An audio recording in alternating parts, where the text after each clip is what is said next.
Hello S ನಮಸ್ಕಾರ. ನಾನು ಶಿವಮೊಗ್ಗ ವಿರೂಪಾಕ್ಷ ಹೇಳ್ತಾ ಇದ್ದೀನಿ. ಮೈಕ್ರೋ ಫೈನಾನ್ಸ್ಗಳ ಬಗ್ಗೆನೇ ಭಾಳ ಚರ್ಚೆ ನಡೀತಾ ಇದೆ. ಭಾಳಷ್ಟು ಜನಕ್ಕೆ ಮೈಕ್ರೋ ಫೈನಾನ್ಸ್ನವರಿಂದ ಕಿರುಕುಳ ಆಗ್ತಾ ಇದೆ ಅಂತೇಳಿ ಬಂದಿದೆ. ಮೈಕ್ರೋ ಫೈನಾನ್ಸ್ನವರು ನಿಮ್ಗೆ ಸಾಲವನ್ನು ಕೊಡ್ಬೇಕಾರೆ ಯಾವುದೇ ಥರದ ಅಡಮಾನವನ್ನು ಇಟ್ಕೊಳ್ಳೋಂಗಿಲ್ಲ, ಚೆಕ್ಕು ವಗೇರೆ ಮತ್ತೊಂದು. ಆಮೇಲೆ 3 ಲಕ್ಷಕ್ಕಿಂತ ಕಡಿಮೆ ವರಮಾನ ಇರೋರಿಗೆ ಮೈಕ್ರೋ ಫೈನಾನ್ಸ್ನವರು ಸಾಲವನ್ನು ನೀಡಬೇಕು. ನೋಡಿ, ಕರ್ನಾಟಕ ರಾಜ್ಯದಲ್ಲಿ 50 ಮೈಕ್ರೋ ಫೈನಾನ್ಸ್ ಸಂಸ್ಥೆಗಳು ಅಂತೇಳಿ ಅಧಿಕೃತವಾಗಿ RBI ಇಂದ ಲೈಸೆನ್ಸನ್ನು ತೆಗೆದುಕೊಂಡು ಅವರು ಮೈಕ್ರೋ ಫೈನಾನ್ಸ್ ಸಾಲವನ್ನು ಕೊಡ್ತಾ ಇದ್ದಾರೆ. ಅಧಿಕೃತವಾಗಿ ಇವಾಗ ಅವರೇ ಪ್ರಕಟಣೆಯನ್ನು ಹೊರಡಿಸ್ತಾರೆ. ಮೈಕ್ರೋ ಫೈನಾನ್ಸ್ ಇಂಡಸ್ಟ್ರಿ ನೆಟ್ವರ್ಕ್ನವರು ನಮ್ದು ಈ ಥರ ಸಂಸ್ಥೆಗಳು ಅಧಿಕೃತವಾಗಿದ್ದಾವೆ ಅಂತ ಅವ್ರ ಮಾಹಿತಿಯನ್ನು ಕೊಡಿ.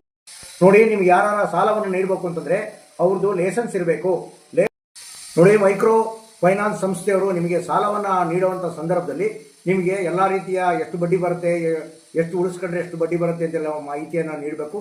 ಆಮೇಲೆ ನೀವಿಬ್ಬರು ನಿಗದಿಪಡಿಸಿದ ಜಾಗದಲ್ಲಿ ಬಂದು ಅವರು ಸಾಲವನ್ನು ವಸೂಲಾತಿಗೆ ನಿಗದಿಪಡಿಸಿದ ಸ್ಥಳಕ್ಕೆ ಮಾತ್ರ ಬರಬೇಕು. ಮನೆ ಬಾಗಿಲಿಗೆಲ್ಲ ಬರೋಂಗಿಲ್ಲ.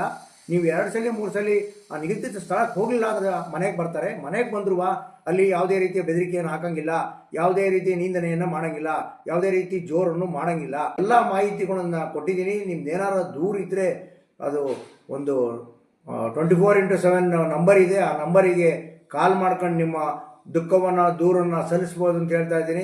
ಈ ವಿಡಿಯೋವನ್ನು ಎಲ್ಲರಿಗೂ ಶೇರ್ ಮಾಡಿ ಅಂತ ಕೇಳ್ಕೊತಾ ಇದ್ದೀನಿ. ನಮಸ್ಕಾರಗಳು.